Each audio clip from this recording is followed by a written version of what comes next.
It's not 2 o'clock yet though, right?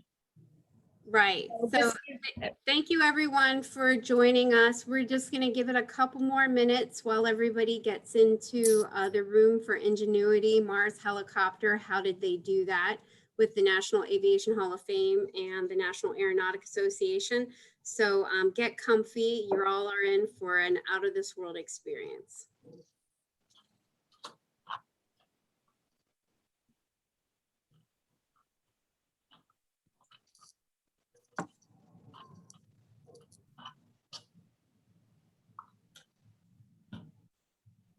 This is where I usually get somebody in the chat who says, "You do know you're live, by the way."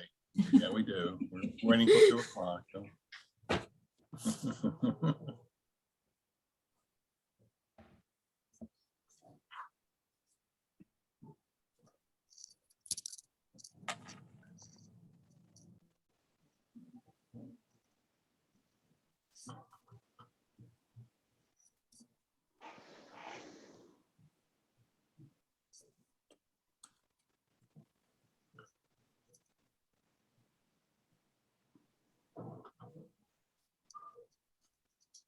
Amy, I see somebody's asking about if the webinar will be available to view later.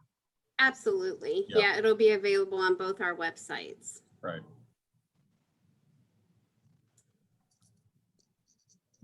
Good afternoon, everyone, and welcome to Ingenuity Mars Helicopter. How did they do that? Our out of this world look at how it came to be that a helicopter is flying on another planet. I am Amy Spowert, President and CEO of the National Aviation Hall of Fame. And I'm Greg Principato, President and CEO of the National Aeronautic Association. This amazing program is the 10th in a series of webinars due to a collaboration between the National Aviation Hall of Fame and the National Aeronautic Association. To learn more about our organizations, please visit our websites. Members of the Hall of Fame and the NAA received advance notice about today's incredible program and were able to sign up early for this limited opportunity. Please consider becoming a member of our organizations.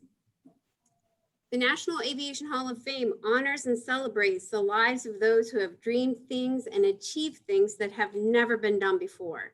And today's webinar is in that tradition. Today, we will hear about a true Wright brothers moment.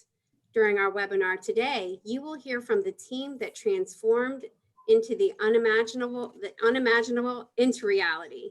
Because of the people you're about to hear from, humankind is operating a helicopter known as Ingenuity on the Martian surface. These people truly emulate the talent seen in National Aviation Hall of Fame enshrinees. And similarly, the National Aeronautic Association exists to certify new achievement and celebrate those who dare. From the Wrights and Lindbergh to Jackie Cochran and through to this day, it's our honor to shed light on great achievement. And what these folks have done, folks you see here, is truly a game changer. In fact, they've changed our webinar game a little bit.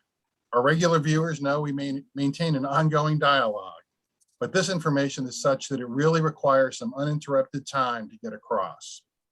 You'll be able to post questions and we'll attempt to raise them before the webinar is done. To get us started, I'd like to introduce Dr. Bobby Braun, who is Director for Planetary Science at the Jet Propulsion Laboratory, to set the stage and to more formally introduce Mimi and her team. Bobby? Hey, everybody. It's great to be here with you today. And I just want to start by thanking the NAA and the National Aviation Hall of Fame for inviting us and for your commitment to aeronautics and aerospace.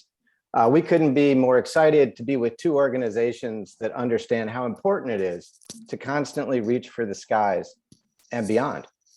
For those of you that don't know, the Jet Propulsion Laboratory, JPL, is a NASA lab managed by Caltech with over 6,500 people who dream about our nation's aerospace future every day. We're in the business of making the impossible possible, of daring mighty things, of working together as a team to accomplish grand things for society. And earlier this year, after safely landing the Perseverance rover, our Ingenuity team joined the giants in space exploration by daring and achieving a historic milestone. As you likely know, the first A in NASA stands for aeronautics. And now, thanks to the work of the Mars helicopter team at JPL, some might say we're entering a new era of interplanetary aeronautics. 118 years ago, Wilbur and Orville Wright flew 3 times successfully on that history-making day in December of 1903. I think the pioneers of powered flight in those early days would be in awe of what our society has accomplished since. Not just that we followed in their footprints, not just, of course, by making air travel a common part of the human experience or landing humans on the moon, but also by achieving powered flight on another planet. Not just once or twice, but now 9 times. The latest coming on July 4th, the day our country celebrates its independence. Ingenuity's Wright brothers moment came at a time when the world was needing a lift, at a time when science and technology were center stage, and when showing the value of teamwork, what we can accomplish when we work together, is as important as ever to society. And that's what I'll always remember about this team, how they came together in this moment and taught us all what teamwork is all about. So thanks again to the NAA and to the National Aviation Hall of Fame for supporting these innovations. Innovations and inventions that change our perspective of our place in the universe, while also paving new ways of doing business here on Earth and improving lives across the globe. I couldn't be prouder of our Ingenuity team and what they've accomplished. And I'm thrilled to be joined here today by some of the core members of this team. Mimi Ong, our project manager, Bob Ballaram, the chief engineer, Hovard Grip, our chief pilot, Josh Ravitch, our mechanical engineering lead, and Tim Cannon, our operations lead. You'll get to hear from each of these innovators in just a moment. Back to you, Amy.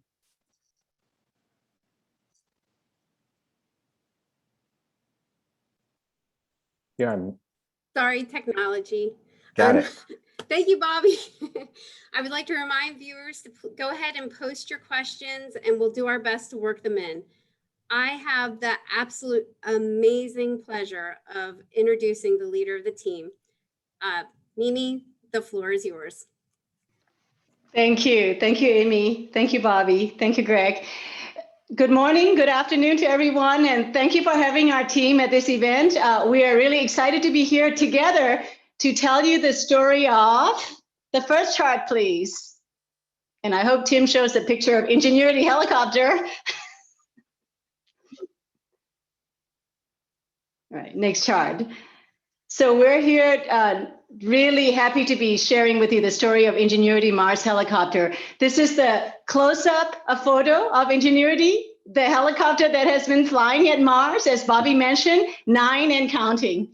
So the key parameters here, the mass of 1.8 kilograms, about 4 pounds, and the blades tip to tip, 1.2 meters. And next, so I'd like to start off with the overview of the timeline of how we got to here. And we really started with the question of whether it is possible to fly a helicopter, a rotorcraft at Mars, given the really thin atmosphere. So the first question we addressed is, can one really lift a helicopters in the thin Martian atmosphere? So next chart.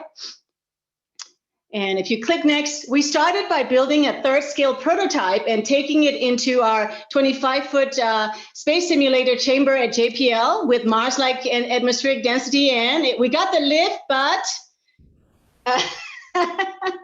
we definitely got the lift. Before that, there were arguments about how long we were going to be flying this. This was joystick by a person, a team member outside.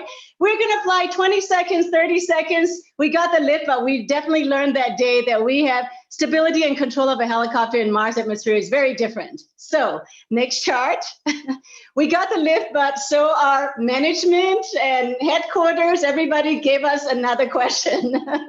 Can one fly a helicopter in a controlled manner in Mars atmosphere? A fair question.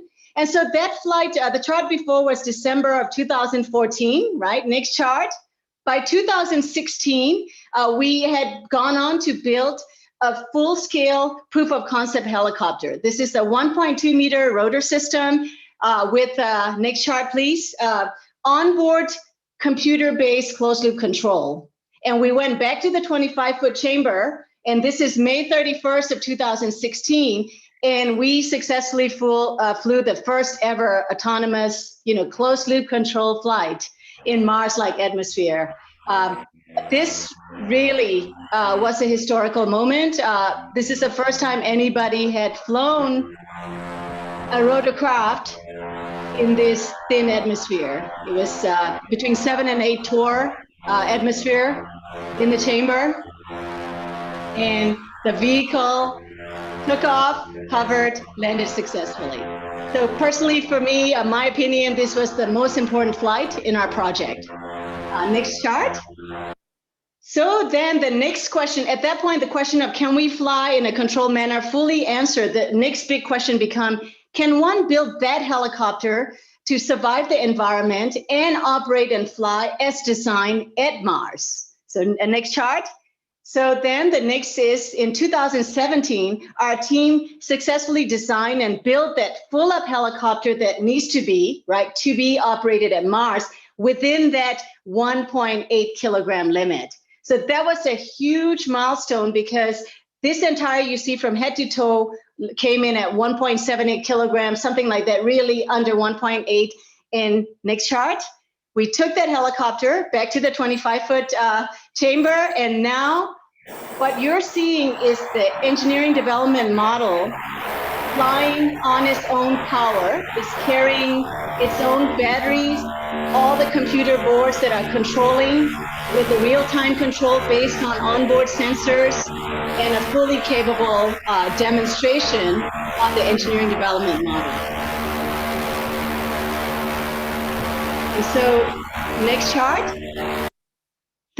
With that, NASA gave us that ultimate reward, or the second to last ultimate reward, which is NASA announced in June of 2018 that we are formally baseline to be flown as a technology demonstration on the Mars 2020 mission. That was a major, major announcement. And then we built what we call the flight model, Ingenuity. This is what you're seeing here. We built it and tested it by 2019. This is my favorite picture for the whole project because there it is, Ingenuity, taken days before it was packed at JPL to be shipped to Florida for final integration to the rover and launch. And then the next one is my second favorite picture on the project, which is Ingenuity integrated on Perseverance rover, right? Each of these steps that we've been taking since 2014, all the challenges we went through, it was with the dream of us getting to fly the first helicopter on Mars. Well, to get there, we have to be taken. And when this picture came across, I'm like, we're really going. We are on Perseverance rover. So this is an extraordinarily important picture for us. And then next, we got to Mars, and if we can play the video here, Perseverance rover deployed us perfectly onto the surface. And April 19th, all of our dreams from all these many years came true. And there it is, Ingenuity spinning up now on the surface of Mars, just the way we've seen it done in our own chamber over and over. But there it was. We got to see our Ingenuity spinning up and just, maneuvering all the pre-programmed maneuvers and hovering that whole 30 seconds just beautifully and, landing exactly at plan. So personally for me, this will always be my favorite flight for Ingenuity, April 19th, 2021. Next chart.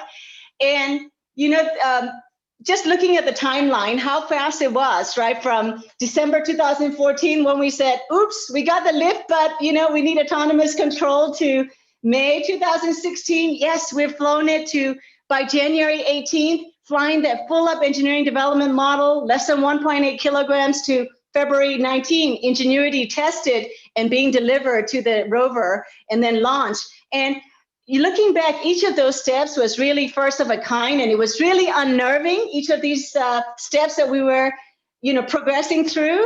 And, it was ours to lose. 2020, it doesn't need us, right? We're in a technology demonstration for the future. And if at any of the steps we had a serious setback, it really would have been ours to lose, if we lose the ride. So that was the journey that we took. And the next chart, you know, the saying of it takes a village. Oh boy, it absolutely did in a programmatic sense, management support and team, you know, working together. So at NASA, within NASA, 3 directorates, the NASA Science Mission Directorate, NASA Aeronautics Mission Directorate, NASA Science Technology Mission Directorate, they came together to support us together, to get us the start and to get us going. And teams across the many organizations, you know, just the upper management from all the organizations supported thoroughly. You know, NASA JPL, our home organization, NASA Ames Research Center, NASA Langley Research Center. And then in industry, AeroVironment was with us from day one. Qualcomm joined us later, Solero, others. It truly took a full team. So next chart. I just wanted to close with our team photo, and I'd like to hand it over to Bob Ballaram, our chief engineer. And more importantly, Bob really innovated the conceptual design of Ingenuity, and he converted each and every one of us from the question of, really? Like, how can you fly at Mars to, as Bob likes to say, he shared his Kool-Aid and got us all to drink his Kool-Aid, and that's how we got here. So, Bob, over to you. Thank you, Mimi. Next chart, please. So I'm going to just step through, you know, some of the challenges that's associated with flying on Mars. And so first obvious one, which everybody thinks of is, does Mars even have an atmosphere? Yes, it does. It's 1% the density of what you find here on the Earth's surface. So it's the equivalent of flying at 100,000 feet here on Earth. Which a few planes have done, but it's a major challenge. And so that's something that needs to be addressed. A little bit of the lower gravity on Mars helps, but it's still quite a challenge to fly there. So next chart, please. And so there are a number of elements in the Ingenuity helicopter which make that possible. First of all, from an aerodynamics perspective, there is a very low Reynolds number, which is a characteristic of the airflow at these low densities. So the airfoils are really shaped and are very thin to achieve, you know, good lift and those conditions. We obviously have to spin the blades very fast, but we do want to keep the tips from, you know, coming near the speed of sound. We don't want to get any particularly nasty aerodynamics. There's a big challenge in having very high efficiency motors. And this little helicopter can put out 500 watts of electrical power to power those motors. Then, of course, there's no point having all of this lift if the mass keeps growing. At 1.8 kilograms, our mass budget, as we tracked the system, was tracked at the gram and even at the subgram level. There's a lot of lightweight composite materials, exotic beryllium alloys, and even something like aerogel, which you might have heard is this sort of solidified smoke. It was too heavy to use. We actually ended up using this plain old gas cap. We also had a bit of a secret sauce in this aerodynamics. We're very honored with the fact that on the underside of the solar panel on the top is a little piece of fabric from the original Wright brothers plane that flew at Kitty Hawk. So taken together, good engineering and a little bit of a good luck charm, we could fly on Mars. Next chart, please. The second thing about Mars is it's also very far from Earth. There's no joysticking, and it really has to be a highly autonomous vehicle. So next chart. So how do we achieve the autonomy? It's a combination of things. First of all, it's a lot of software on board. And there's a open source flight software framework called F Prime, developed at JPL, that's open source. We use a high-end processor, kind of what you found in your cell phone a few years ago. And we're actually running the Linux operating system on one of the major processors that we have out here. And we're literally leveraging a lot of technology out here. We have so much processing power. It's really, in fact, if you compare us with the rover, we are 2 orders of magnitude more powerful in terms of computing than the main processor on the rover. We have a lot of redundancy built in. We needed to make a lot of advances in autonomous flight control, which you'll hear about a little bit later. Very challenging control loops running at 500 hertz on the main loops, and then a lot of image processing running at 30 hertz to keep this inherently unstable system up and flying in the air. Next chart, please. Then there is the pesky issue of that Mars gets very cold at night, minus 90 degrees centigrade, which is minus 130. And then as components heat up, you know, some of our components during operation go, you know, to plus 110 degrees centigrade. So you have a 200-degree temperature swing on some components, and the thermal design is challenging. Next chart. So how do we do that? One is the whole issue of keeping things warm through the night.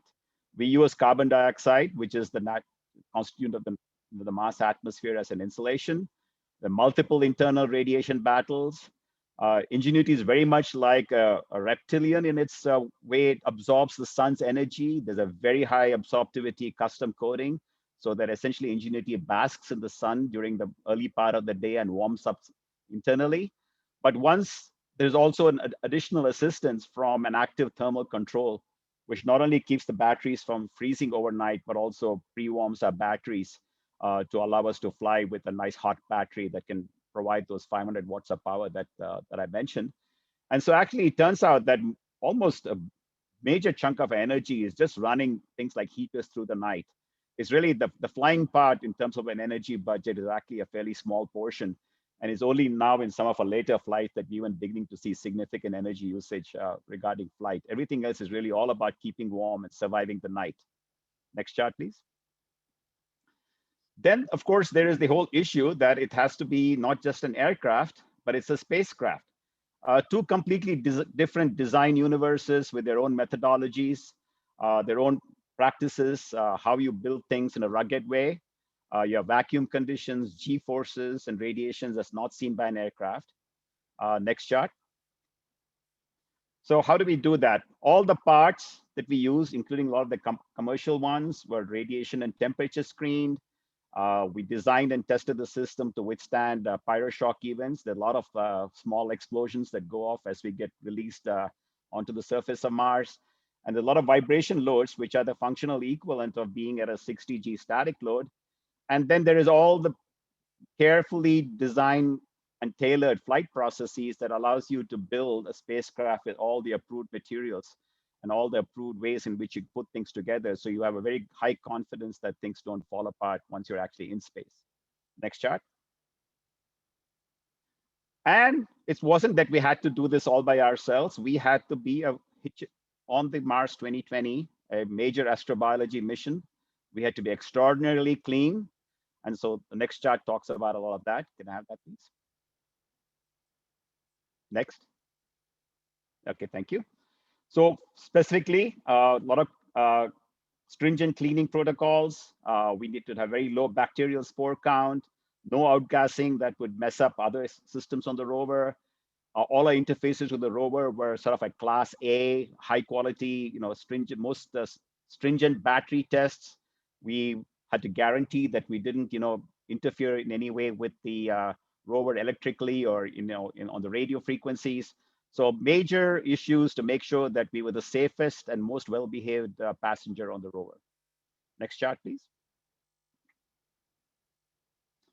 So with that, I would like to hand it over to Howard Grip, our chief pilot and guidance, navigation, control, and aerodynamics lead on the project. Thank you. Next slide, please. So when we started this project, there was a lot that we didn't know. And I think that's pretty well exemplified by this video, which you already seen, but I think it bears repeating. If you can play that. It shows, very clearly that our challenges here were at the sort of fundamental level. Not just how do you produce lift, but how does a helicopter behave in this thin atmosphere? How does it react when you try to control it? How does it react to disturbances from the environment?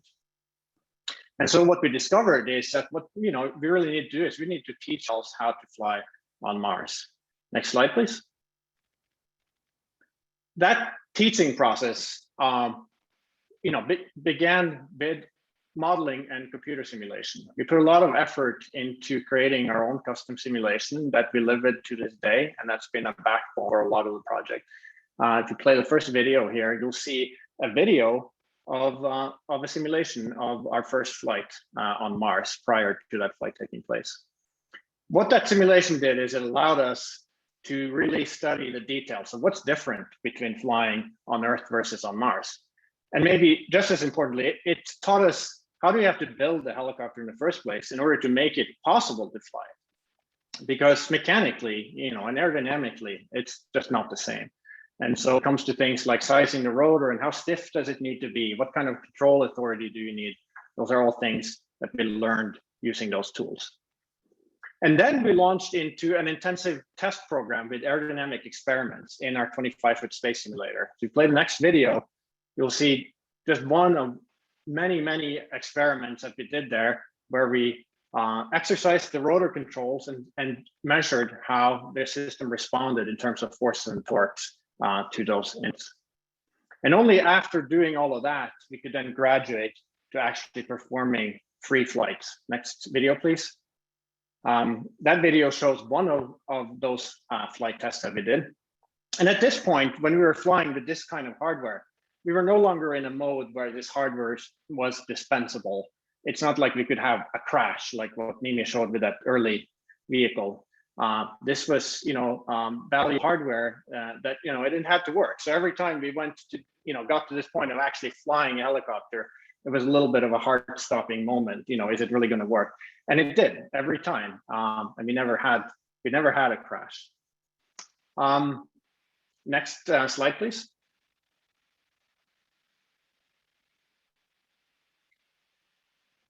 So one of the big challenges of all this, but that's also, what made it, all the more fun, is that there is no textbook answer to how you build a test program for a Martian helicopter.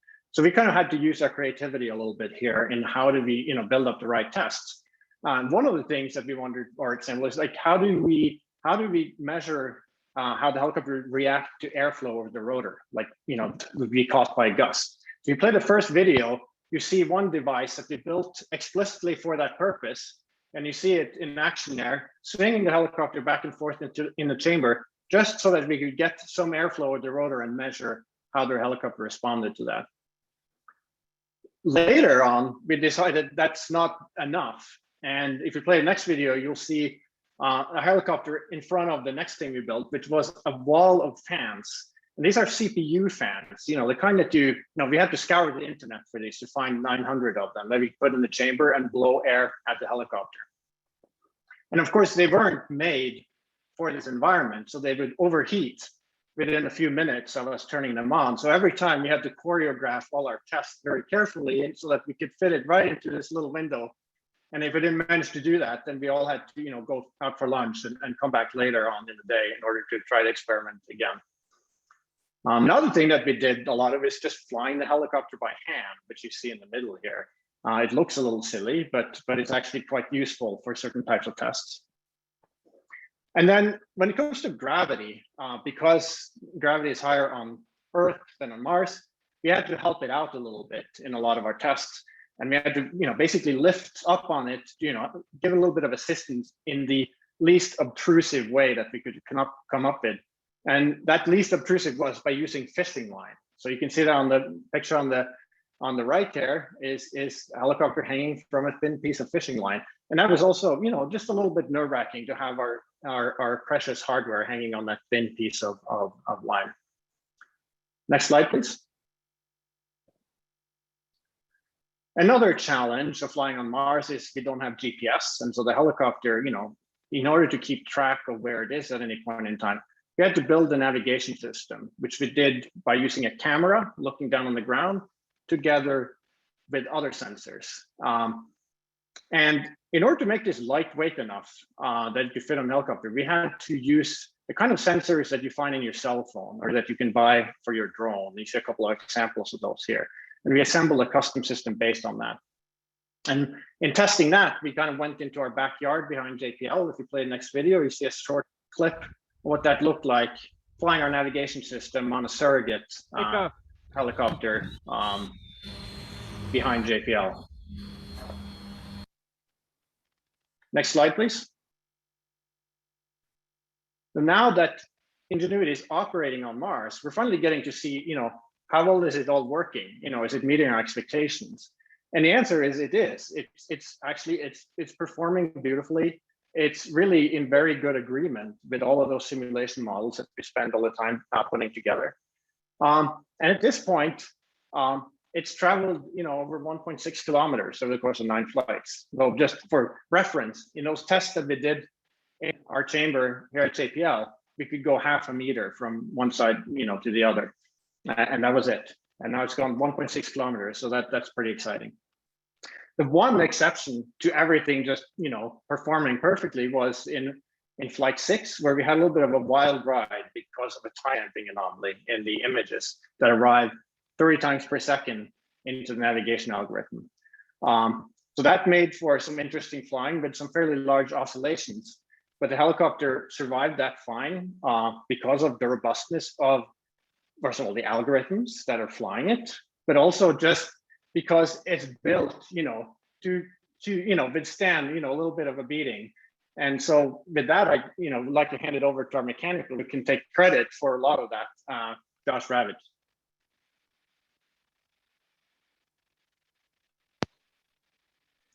All right, hello everyone.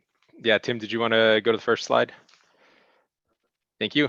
So yeah, as Bob and Hovard mentioned, there are a lot of requirements to meet for building a Mars helicopter. Not only the problems of designing a full aircraft in a very weird environment, trying to keep mass low, trying to manage temperatures, both hot and cold. You're also designing a spacecraft that has to get there and survive transport on a rocket, on a rover to another planet. So as I walk through the next few slides, a little bit more of the detailed design, you'll see a few recurring themes in how we accomplish that. Some of those solutions are a lot of very custom, lightweight, very strong structures, a lot of commercial miniaturized electronics as possible, as well as a lot of multifunctionality, sharing of space, sharing of function between the various components. Tim, you want to go to the next slide? So I'll start at the top, go to the bottom. At the top, we have solar array. Solar array actually ended up being quite a bit larger than originally planned. If you've seen some of the early pictures of the vehicle, so it was a challenge, right? We had to make this structure lightweight. We had to make it. It's actually quite long. If you look at a side view, it's probably about, I don't know, a third of the length of the whole vehicle. We had to keep that from vibrating too much, both for helicopter flight, not to mess up the control, but also not break during launch. So we use a lot of weird materials here. We use carbon fiber with foam core on the inside. You'll see that coming up here and there throughout the vehicle as well. Make it very strong, very lightweight, very stiff. But the solar array also doubles as the antenna mount. You see a little wire antenna right in the middle. There's a custom antenna we built. The antenna ground plane and antenna mount actually is part of the solar array.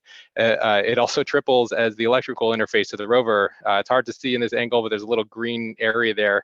In conjunction with the Perseverance team, we actually had to invent a new separation method. There's a separable electrical interface. We had to really kind of invent a new method for doing that, using existing technology in a new way. And we got down what normally would take probably hundreds of grams for a separation connector down to maybe 1 or 2 grams of mass remaining on the vehicle after separation.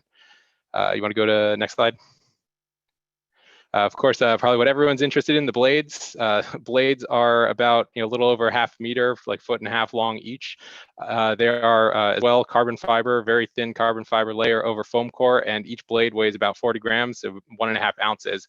It's hard to really give you a perspective until you pick one up. It's like holding a feather. It's really unbelievable to to feel them.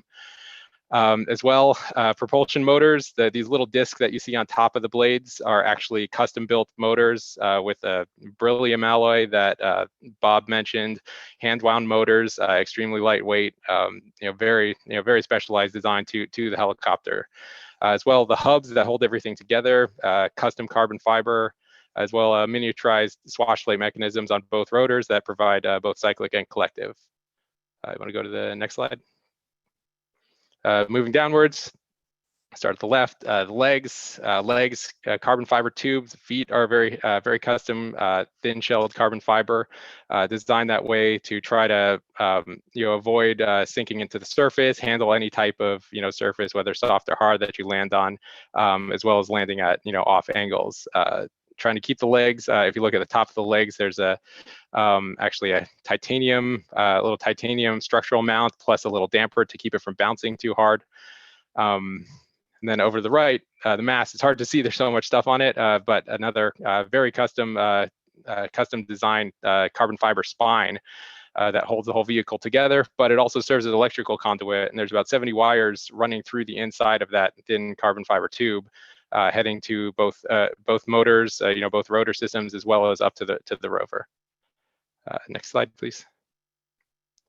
Then down at the bottom, inside the little thermal compartment where all electronics live, it was kind of a trick trying to shove all the systems of spacecraft and an aircraft into this little box, especially when a lot of that box is filled up with a thermal insulation gap.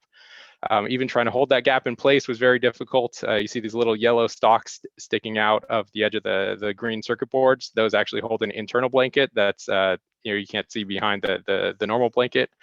That was tricky. You look at the way the boards are designed. We use a lot of commercial components on them, industrial, automotive grade components as well. But the boards and the batteries, which are really hard to see on the inside of everything, they're actually their own structure. Instead of having a frame kind of holding everything together, we've got little angle brackets that just hold the boards together. They make a giant, they make a box with the batteries as a central core, and they really support themselves, which is quite different than our normal approach.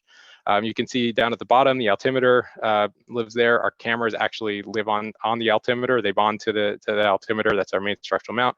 And up at the top, our very tiny IMU. If you look, our normal spacecraft IMU, if you look at the one that's on the rover, it's about the size of a coffee can. This one is about 1/8 of an inch square by a little bit less than that tall, so extremely tiny, less than a gram in mass. And our inclinometer chip is our structural mount for our IMU as well. Very hard making this work. Try to keep vibrations down from, again, have to get as close to the center of mass as we can. Try not to shake it around too much to, again, to affect the control of the vehicle. Next slide. And lastly, how do you hold it, right? We've got a vehicle that can now sort of fly on Mars, but you also have to hold it properly. If you look at it, it's not really conducive to holding well. There's not really a good place to grab this. So we ended up grabbing it at the top and the bottom with separation mechanisms. You can see on the bottom right, once they let go, kind of swings the helicopter into vertical position before drop. We also had to support the blades. This is a large question. Do you hold them tightly? Do you let them go free? We ended up having little spring plungers underneath the roots of the blades. You can't really see it in this view, but it's under there. That kind of keep them from bouncing around. It just foam guards just in case it happens to contact. As well, we had to hold the legs out of the way. So developing very lightweight, hinges, latches, so they can swing out of the way. As you swing down, if the legs were deployed, they actually hit the ground before we got vertical, as you can see here. So we ended up working a lot with Perseverance team. Some of it, I'd say, luck, but a lot of determination, a lot of hard work from the team, pulled it off. Next, I will hand it over to Tim. All right, so I am Tim Canham. I am the operations lead for the helicopter. And it was my job essentially to deliver a functioning and healthy helicopter to Hobart so he could fly. So it was my job to design all the ground tools, all the ground processes to interact with the rover team to do the planning and get us to the point where we could actually fly. And so here's a nice quick view of the Mars helicopter system itself. On the right, the project has given our helicopter the affectionate name of Ginny. And you can see there, standing by itself, you can see the helicopter electronics cube, as Joshua mentioned. And there are 2 processors in that cube. There is the Snapdragon Qualcomm processor that Bob mentioned that's really powerful, and where we do our imaging and our feature tracking analysis. It also acts as the general interface for storing data and talking to the rover. And as Bob mentioned, we also use the F-Prime software framework. It's an open source framework that's now on GitHub. So if people want to go to GitHub, download it, they can play with it and do their own demo on Raspberry Pi. But many of the same components there are the ones that are running on the helicopter. So that's kind of a cool tie-in. And the second processor that we have is a TI automotive grade microcontroller that does really the trusted interloop GNC guidance and navigation algorithms. It also does the closed loop control on the motors, along with field programmable gate array, called an FPGA. Between all of them, they're the board that's doing the actual flying of the helicopter. It also connects to all the guidance sensors that we mentioned, the inertial guidance unit, the inclinometer, and the altimeter, and provides a way to get that data to the guidance software. So those 2 processors all play together on the helicopter to do a flight. And we only power up the automotive controller when we want to do a flight. So we were able to control it that way.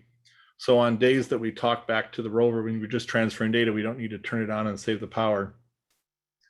And What's very interesting to a lot of people is that the radio system that we use to talk back to the rover is actually a Zigbee radio. This is a very popular radio in home automation.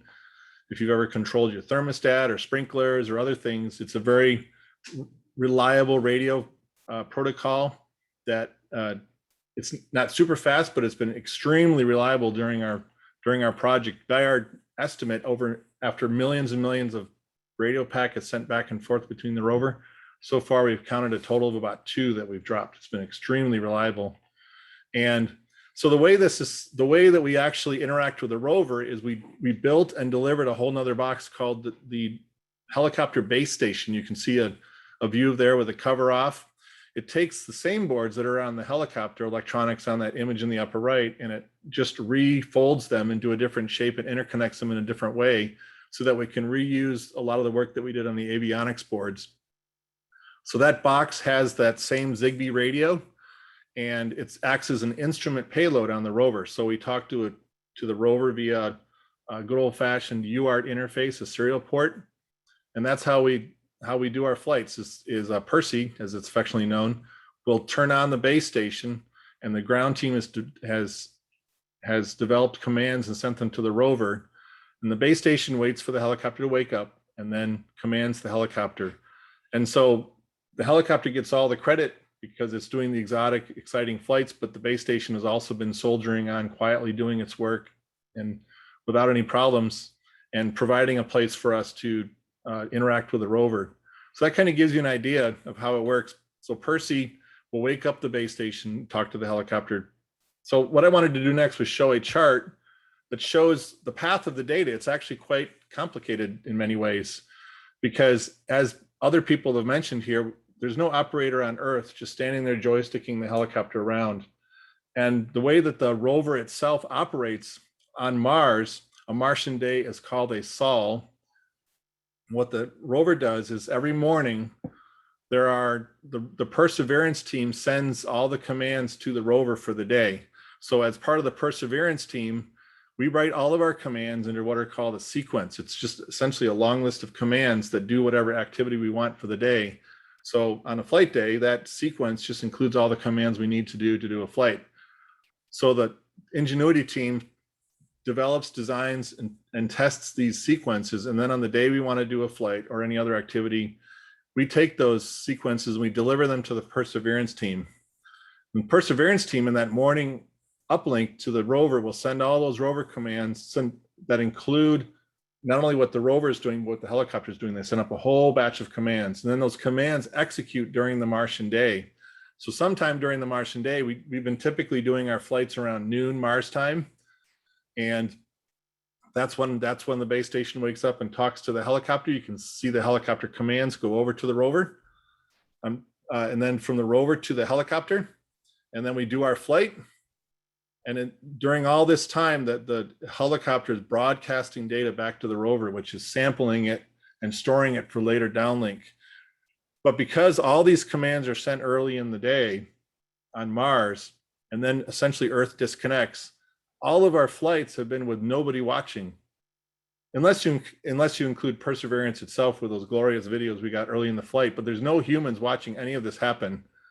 And then later in the day, after we've done our flight and we've stored the data on the rover from the flight, they'll have an afternoon pass, what they call an afternoon orbiter pass, where there's a number of orbiting spacecraft around Mars, and they come into view at a certain time, and the rover is pre-programmed to wake up and communicate with the orbiter and relay all the data from the activities it's been doing that sol. So helicopter is very unique, but at the same time, it fit right into the way that the rover did business. So they didn't have to do anything really special in some ways for us, but they just included us in their normal activities. So after it's sent to the orbiter, it comes down to the ground system. And that's when the helicopter team is waiting to pounce. If you remember the Flight 1 video, for any of you saw it, you saw our downlink lead, Michael Starch, saying, we're waiting for data to come into the ground system. He was giving these live updates. And then all of a sudden on our displays, we see all this list of data from the rover. Then we're like, yeah, it's here. And we start the whole process cranking on the ground. And as you can see here, cheering results, especially after a flight. We get to see the data and we get to do plots of the data. We get to analyze the data and look at the great pictures from Mars. And so that's really the process. It's a very complicated flow of commands in the morning and to the rover, and then back to the helicopter team to do our analysis. And so this was not a typical year for us. So what were some of the challenges that we had? Essentially, we all had to head home in March of 2020. And so we had to redo it, our team and how we all interacted, to do everything remotely. And it was very fortunate that as a team, we'd had, if you want to think of it, 3 or 4 years of bonding. You know, we were all in the scrum together, solving problems, discussing issues, doing testing, and we really learned to work together well as a team. And so even though we worked remotely, we really made it work. And we figured out how to run all of our tools, get all of our data, and interact. And this is a small sample, just to give you an idea. This was the smaller team that operated the helicopter during cruise, because when we were on the way to Mars, we still had to top off the battery. We just didn't store the helicopter and tell them we'd see them in 6 months. We had to monitor the helicopter's health and keep it charged. And we did this all remotely, and we've done pretty much the entire project up to date remotely, with the exception of coming in on the days that we had flights so we could see the data live together. The other challenge has been Mars time itself. The Martian day is about 24 hours and 40 minutes compared to 24 hours on Earth. So as you can see, over time, the Martian day walks with respect to the Earth time. And so as a helicopter team, we had, in the early part of the project, the entire project was on what they call Mars time, where they're tracking the Martian day rather than the Earth day. So the whole team shifts by almost an hour every day. And that can wreak havoc on your sleep schedule, make it challenging to do everything. So the entire prime mission in April was done on Mars time. So as a team, we had some late nights looking at data and figuring things out. Our first anomaly that we had, the hardware anomaly, that happened in the dead of the night when we were processing the data. So we still had to keep our wits about us and react even though we were on Mars time. And our testing, how do you test when you're all remote? Well, we had the lab set up so that we could test remotely. We were able to log in and run tests with nobody there. And with the exception, if you see here in the middle, there's our EDM2 helicopter, which was a second engineering model. So we bring the crew in and do some of the early commissioning tests, like the blade release and the 50 RPM test. And we had people there because we were actually spinning hardware. But over against this wall has been the workhorse through the entire project, as we have a representation or a copy of the base station and the avionics from the helicopter itself. And we've run many tests to prepare for flights on Mars. And finally, as I mentioned, the anomalies. There was lots of things we sweated going into this. We were sweating how much energy we would have. We were sweating how well the radio would work. And all these things worked brilliantly. You know, but we had these things come out of nowhere that we had to deal with. We had those 2 anomalies. Hobart actually mentioned one of them in Flight 6 with the imaging, but we had an earlier one where we discovered on Mars a hardware bug that was preventing us from actually operating the vehicle and allowing it to spin fast for flights. So we had to do in parallel, in the space of only a few days, we had to do 2 parallel tracks of investigation where we found a workaround using existing test commands so that we could poke the hardware and get it to work for us almost all the time. And then at the same time, in parallel, we were preparing a software update to help fix that problem. And we did this all in the space of 3 or 4 days to get it ready. And that workaround, the software command workaround, actually got us through our prime mission. And then just recently, we updated the software to get that nagging worry about the flight being aborted by not being able to fly. And we did another software update to solve the problem that Hobart described with the imaging. So we've already updated the software twice on Mars. Those of you who've updated Windows at home, you know, just think about doing that on Mars from 100 million miles away. And it's got its own challenges and nervousness. But all in all, this has been the team has worked amazingly well together. There's a great group of talented people, each contributing their own level of expertise. And we get to celebrate this all together now. So at this time, I'll turn it back to Amy. Thanks, Tim. After hearing this, seeing all the lively chat, question and answer, I just feel like going like this. It's it's remarkable. I'm so glad that Bob mentioned the Wright brothers, because I am in Dayton, Ohio, the birthplace of aviation. We're very proud of being here, and even more proud that that there's a little piece of fabric from the original flight in Kitty Hawk, created right here in Dayton, up there on Mars right now, thanks to all of you.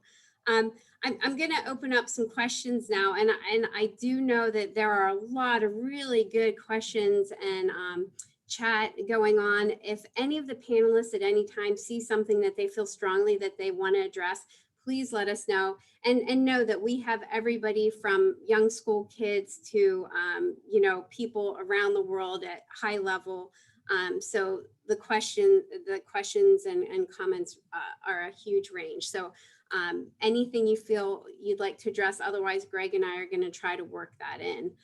Mimi, I have about 10 emails and texts right now saying, Mimi's amazing, her enthusiasm is contagious. And I love in your presentation that you addressed kind of that it wasn't all easy, that there were some failure. So can you tell us a little bit about how you handled those failures? And I'm sure there were naysayers, I'm sure there were obstacles. How did you persevere, and how did you keep your team motivated and looking forward?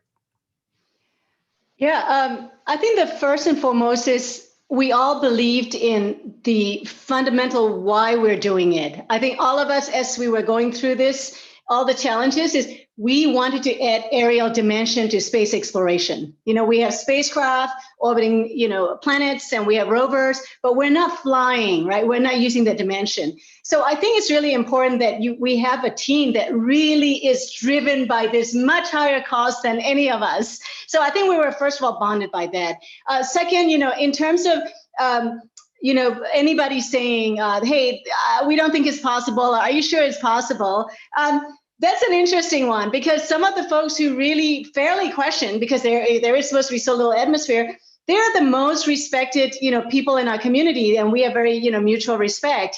And so that, I think the answer is really back to the fundamentals. We started from the aerodynamics and, the CFD analysis that Ames and Langley supported in, going on to the simulations that Hobart, demonstrated, and saying fundamentally, we know it's possible. And so really taking one step at a time. So the part that I was presenting really is taking a systematic steps and not disrespecting the question. It is fair to question. We all question each other. I think this critical thinking is part of what engineering is all about, but answering it systematically. So I think for me, when I joined the team, Bob had the Kool-Aid long before any of us. I think my Kool-Aid drinking came to the critical level about the time that I really saw and caught up with the CFD analysis and the closed loop control simulation that says, okay, we should be able to do it, but yes, maybe we cannot do it because we can't build such a thing, or it's going to get too heavy. So beyond that, it becomes a very engineering practice. So as a lead position, I think my biggest job was to make sure that all the technical disciplines had that ultimate diversity that really melded together. And Bob talked about managing to grams and subgrams. He's not kidding, right? I think I've said in a few places, he and Eric Archer, who we really miss, we don't have him anymore. But anyway, I remember that, Bob, the argument you and Eric Archer were having about, I think it was 3 or 4 grams. Eric wanted a better antenna, and Bob's like, no. And so I think my contribution was really making sure that we all gave all the disciplines a chance to talk through it.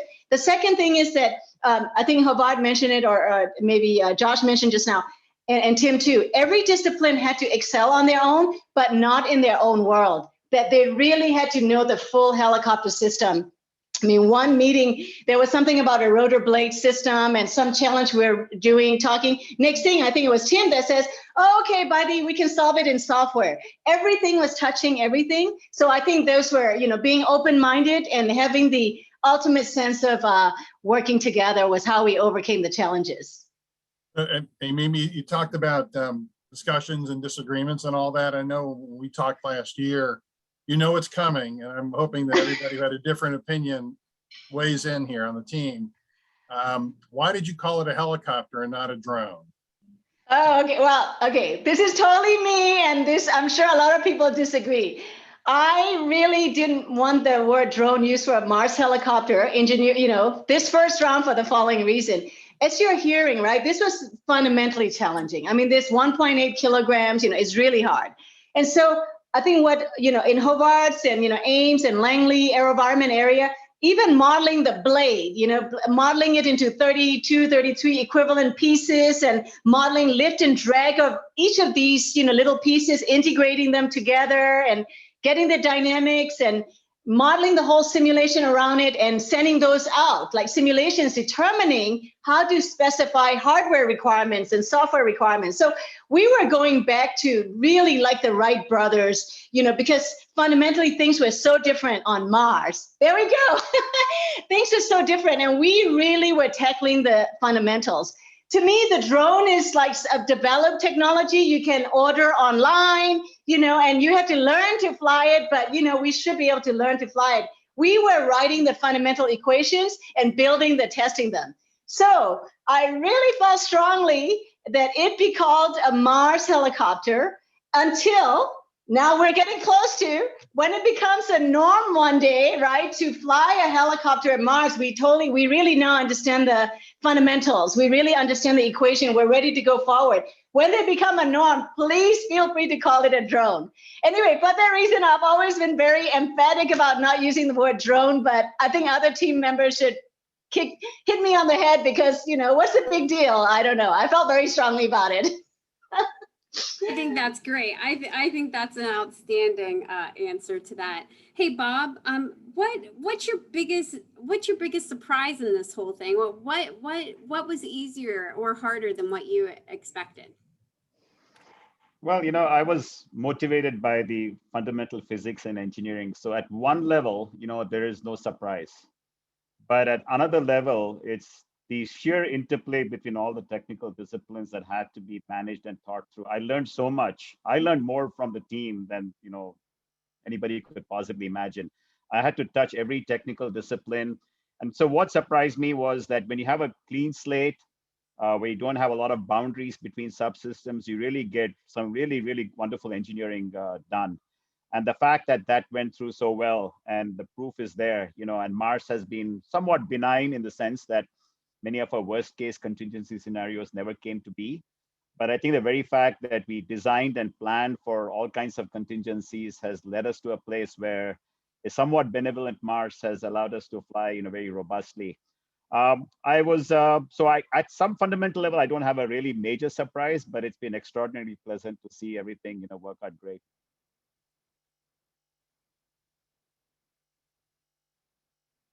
Ovard, so a two-part question. Somebody on the who tuned in wants to know if you have a pilot's license here on Earth. First part, yes or no.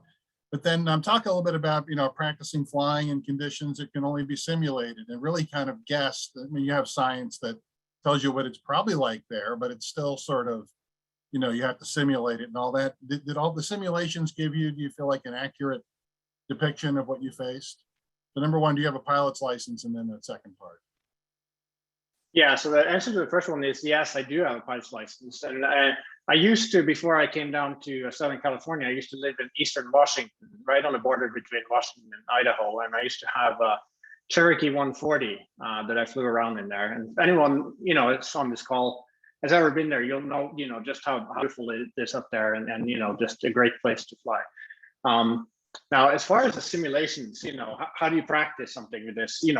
First of all, it's not just any simulation, right? It's we put a lot of effort into this, and it does model everything down, from like the blade level, tiny slices of the blades, and the forces that arise from that, up to the big picture of the terrain that you're flying over, and a camera that is taking images of that terrain and feeding it into the flight software, and gives us, very sort of end-to-end tool that we can work with.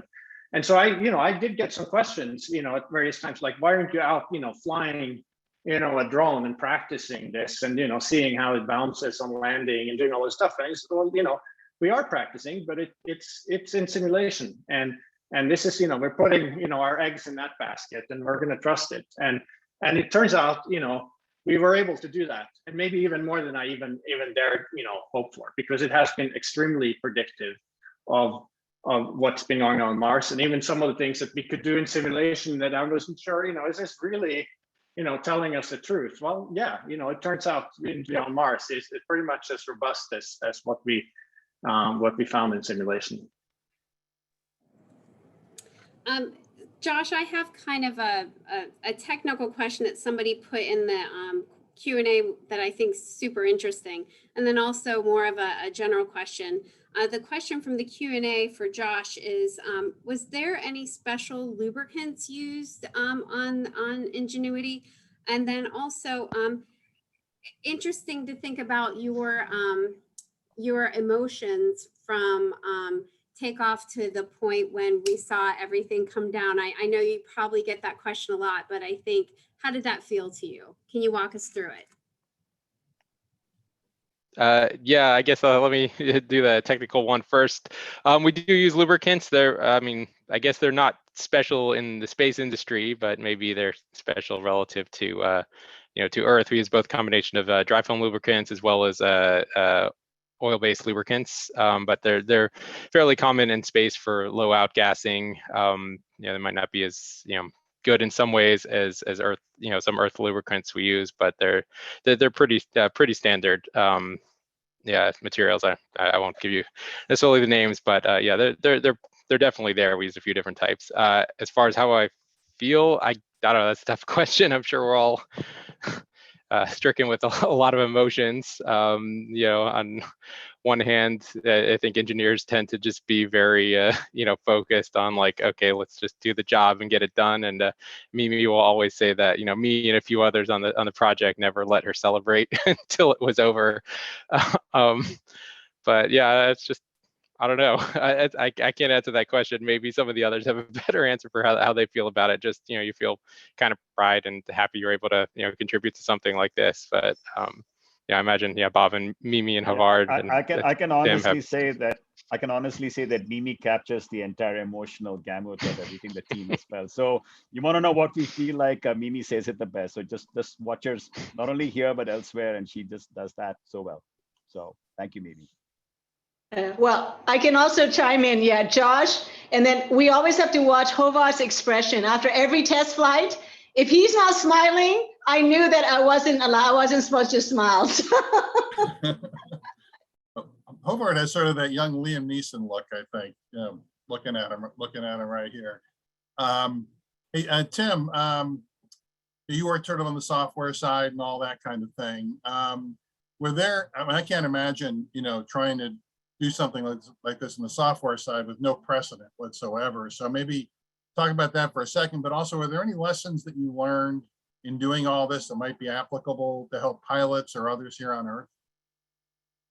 So to maybe the first one would frame the second. So one thing that JPL is known for is the fact that we take on really hard jobs that have never been done before, and we do them. But behind that isn't just taking something out of the air and improvising. We have a lot of institutional experience when it comes to writing flight software and designing the flight hardware that it operates on. And so really in the helicopter software and avionics, we had a fusion of the two. We had a very unique helicopter design, the actual flight system itself, but we also paired it with good practices about designing the hardware and testing it. And the software, I mentioned earlier that we are using F Prime, which is a flight software framework. That we didn't invent that for helicopter. That's been used in other projects at JPL, and we're able to leverage lessons that we've gotten from other projects, including the rover projects, about how to design flight software in such a way that we can operate it. And the flight software has done very well, and it's helped us to even work around problems that we found.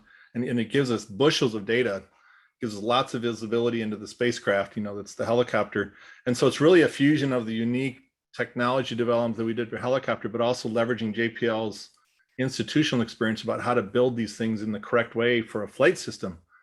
And so in light of that, as far as lessons that somebody on Earth, a pilot or somebody else learning on Earth, I think the helicopter is unique enough that it was really designed to have, autonomy, You don't have human operators flying it around. So I don't know how much applicability it could be used to an Earth vehicle that's typically flown by a pilot. But given that what we've learned on helicopter just through the design and testing and actually operating it on the surface of Mars, we do think that this can feed forward into future helicopter projects or other similar ones. Like there's going to be a drone on Titan or a helicopter on Titan, to use the right term. And we've had some discussions with them where they've kind of looked over our shoulder to see how we operate. So I think there's some great lessons going forward to the next projects, but it also leverages the experience we've had at JPL on how to design these sorts of things. So is that a way of saying that Amazon's going to deliver on, no, just kidding. Well, Amazon did, well, we can say that Amazon delivered us a bunch of parts, that's for sure. Late night sessions in the lab, and we needed just that particular cable, and the next morning it was there, right? Right on. I'm going to shoot a question over to Bobby because I think it kind of follows on with what Tim just said. Hey, Bobby, you've worked with JPL on a number of missions. Was Ingenuity the most memorable for you? Wow, that's a great question. They're all memorable, to be honest, but for most people at JPL, it's the first mission that is the one that you remember. And in my case, that was Mars Pathfinder, which landed in 1997 and carried, as you may remember, this Sojourner rover. There's an image of it actually over there, over my shoulder.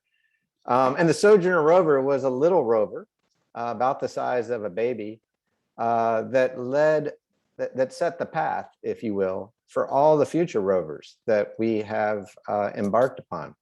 So Sojourner led to the Spirit and Opportunity, which led to the Curiosity and Perseverance rovers that are now operating on Mars.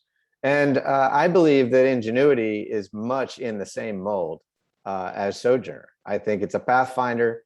It's taught us a lot. It's proven that we can accomplish science from this new vantage point, as Mimi pointed to.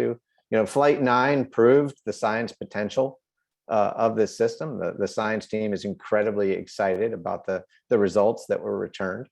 And I think just as Sojourner led to these other rover missions, Ingenuity will lead to future aerial flights on Mars and on other planetary bodies. There've been a couple of questions about the conditions on Mars. For anybody, maybe Hovard, maybe some others, you know, is there surface wind? What are Ingenuity's wind limitations? What about the topography on Mars? Were you able to map it out so that there are no surprises and an unexpected hill or mountain to avoid, you know, that kind of thing? Yeah, so obviously, yeah, there are a few different environmental factors that come into play. You know, one is the atmospheric density, which we keep a close look on with the help of Perseverance and the weather station META that's on there. And they also measure wind. And so I'll admit, you know, we had some nervousness about it prior to our first flight because we were getting some readings that were indicating that, you know, we were pushing the boundaries of what we tested for here on Earth. That wind wall that I mentioned before, we could produce about 11 meters per second of wind on there and not more than that. And so we were, you know, that was sort of our limit. Now, what we've learned is that just as our simulation showed that, you know, we really could go further than that, it's turning out, you know, with Ingenuity on Mars that we're able to do that too. And in particular on Flight 8, you know, the wind station on the rover measured about, you know, 20 meters per second wind at the peak. And so it's turning out in reality to be quite robust to that. As far as, you know, right near the surface, things tend to drop off a little bit, which is great for us because it makes our takeoffs in particular a little bit easier.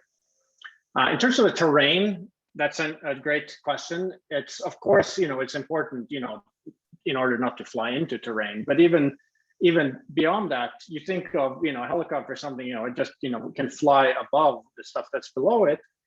And that's, you know, for Ingenuity, there is a challenge there because of the navigation system was designed for this very brief technology demonstration where we were on a piece of real estate on Mars that was very carefully chosen and you know, to be flat. And so effectively we told the navigation algorithm, hey, you're flying over flat terrain, which makes it a lot easier for the algorithm to work things out as long as you stick to that. And what we've done recently, and in particular this last flight, is we decided not to really stick to that. And that presented some really interesting challenges. And going back once again to simulation, we spent some time studying the flight ahead of time, figuring out what were the vulnerabilities of that, and designing the flight in such a way to try to mitigate the effects of it. You know, we came up to this crater edge, and we actually stopped for a moment before then dipping into the crater in order to play nice with the navigation algorithm and then sort of the things that we knew that would be challenging for it with that terrain. And it came through on the other side of that flight, flying over very challenging terrain, over 600 meters to the other side, and landed comfortably. I know Greg has a question for Josh, but I wanted to say really fast, Hovard, that's fabulous. Like, I'm thinking of like almost like a football team coming up with a playbook. Like, I'm imagining you with X's and O's and how to utilize the field in the best way. And Bobby, I gotta say, I love how you build from your past experience to this success, and how important it is that all history is acknowledged in the advancement of what we're doing today. So I appreciate that very, very much as a historian. It's great to hear that. And so Greg, I think you had a question for Josh. Hey, Josh, you know, just sort of sitting, I think we joked about it in one of the earlier sessions, you know, most people can't get a package home from Best Buy in one piece. You know, so what was sort of the initial launch last July, sort of like for you, the nerve-wracking part of the journey, and you know, you might not know whether the helicopter survived the takeoff and what were really the conditions, and what would that be a fair statement? Describe those feelings of all that, and then having to wait so long to see how it managed the journey. Well, I actually think for all the team, and probably Bobby too, landing the EDL was the kind of the scariest for everyone. I actually had worked on the landing radar for Perseverance too, so I was doubly nervous of that you know, one of my older projects would damage my new project. But yeah, I'd say, yeah, knowing, like, I guess as when we're in space, like when we're flying to Mars, there's not a lot we can tell from, like we could tell from the helicopter. You could only do a few things. You could kind of read temperatures and charge the battery. So really, there's no way to tell until we got on the surface and turned on, you know, how much we survived. And until then too, as we progressively tested, you know, spinning the blades, wiggling the servos, all that, it really, until flight one, it's very hard to tell how much, you know, really survived. So yeah, there was a lot from the time we actually put it on the rover in, you know, March, April timeframe of 2020 until, you know, just a year later, really not a good idea of, you know, the state of the vehicle. So it definitely was nerve-wracking for a long time. You just kind of try to live with it. And I mean, you know, we had so much other stress throughout the project of, you know, are we going to make it? Is it going to pass this test? Is it going to pass that test? It was kind of maybe all, you know, I think, you know, tempered against that stress. But yeah, until that first flight, like, yeah, definitely stress for the whole team. Yeah, I can add to that. Sort of joke, but it's really not a joke. I've told people that there's been a crisis, technical or otherwise, every week on the project for the 7 years since I first came up with it.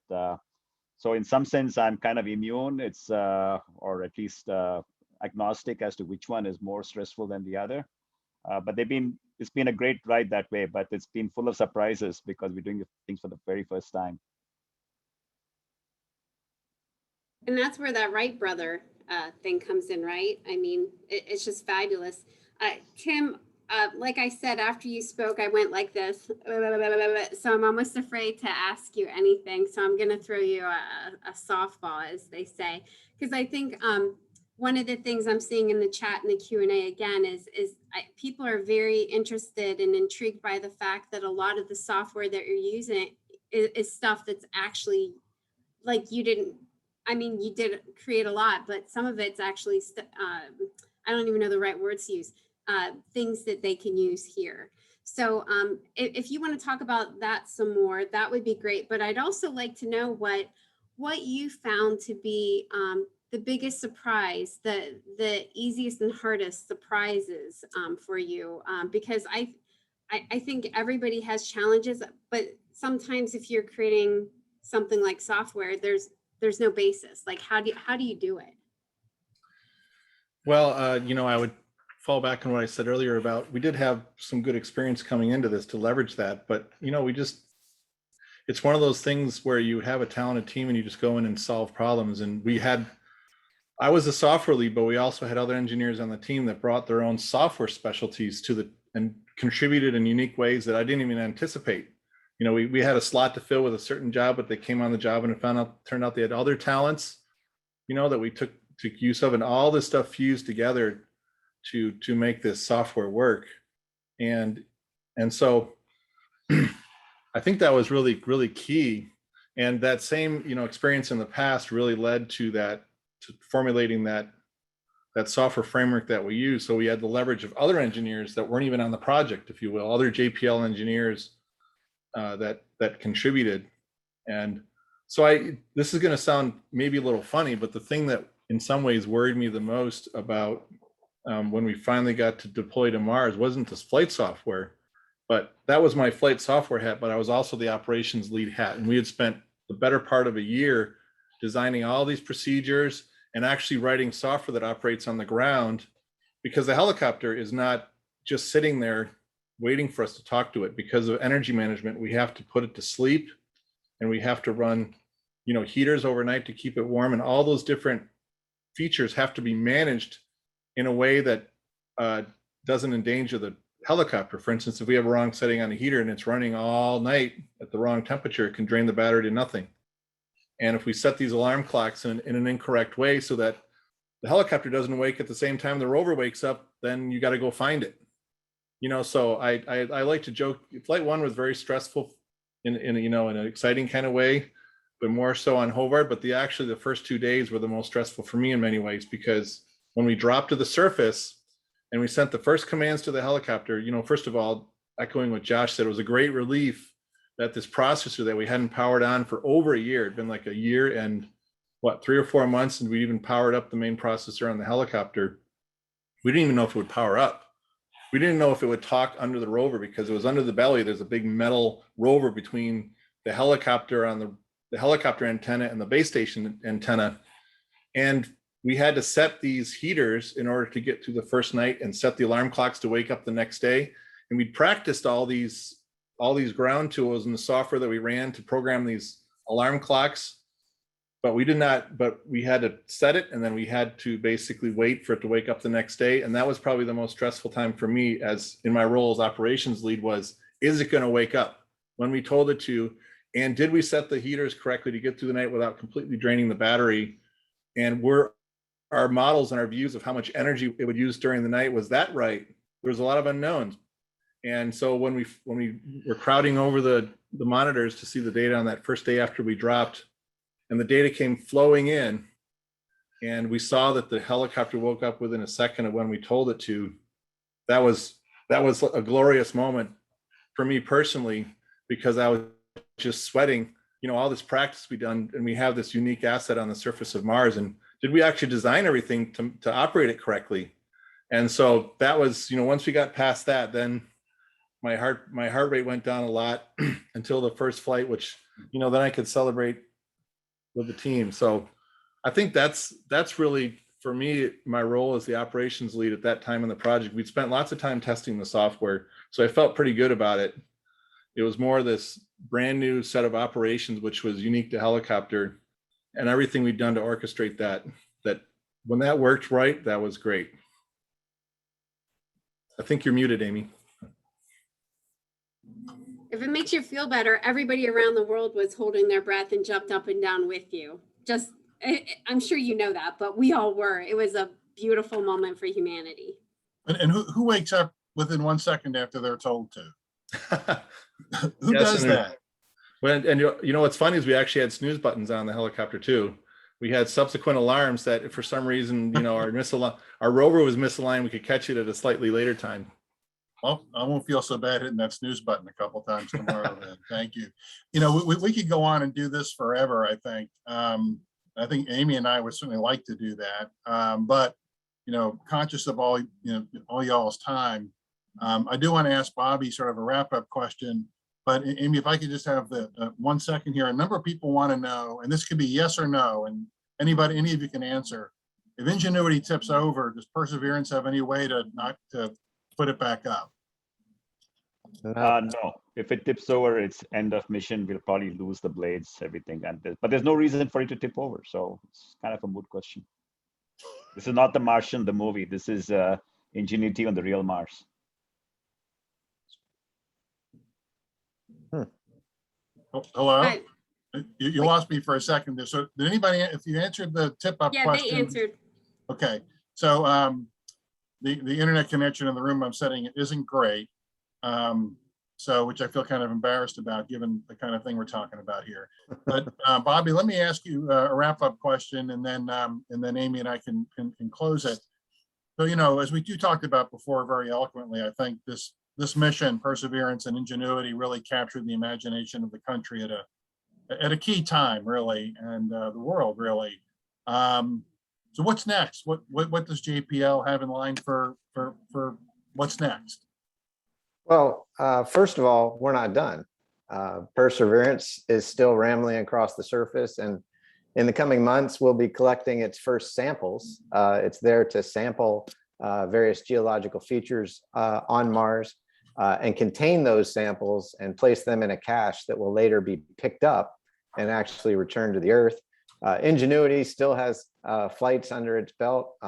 Was designed for 5 flights, and we've exceeded that at this point. But it's Ingenuity and Perseverance have become one, if you will, and they're working together in tandem for the benefit of science so that we can learn more about Mars, and by doing that, learn more about our own Earth, our own planet, you know, where we came from, where we're heading.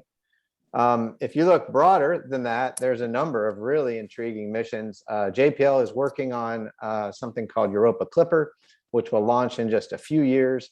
It's going to go out to Europa, which is a moon of Jupiter. It's an ice-encrusted world with an ocean beneath that ice, larger ocean on Europa than on the Earth. And Wow. So we're going to explore that world. And actually, there's a few other ocean worlds in our solar system that are quite attractive for exploration. I mentioned the samples that Perseverance is going to take. We're presently working on a mission to go get those samples. We're basically going to send a launch vehicle to Mars, and we're going to land that launch vehicle, load up these samples that Perseverance is now acquiring with the scouting help of Ingenuity, and then return those samples to Earth so that we can study them in our laboratories here on the Earth.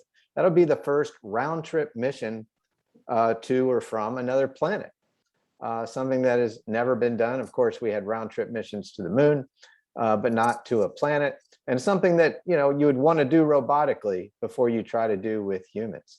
So the future of space exploration is exceedingly bright in this country. JPL is a part of that, the NASA centers. The US industry in this country is just stock full of talent, and we're aggressively pursuing the benefits of space to our society. So this next decade is going to be super exciting for all of us in the field. That's amazing. Well, thank you so much, Bobby, and thank you, team. This is, again, truly a Wright Brothers moment, and from the National Aviation Hall of Fame, we're so honored to have this entire team on this webinar.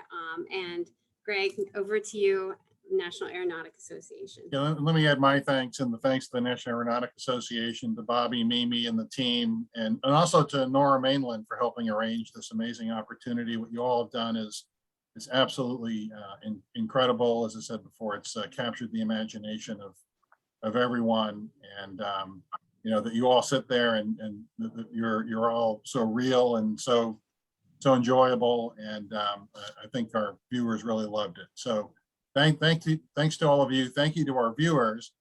And our next webinar will cover the much more down-to-earth topic of aviation and travel post-COVID. So we'll let you know when that is.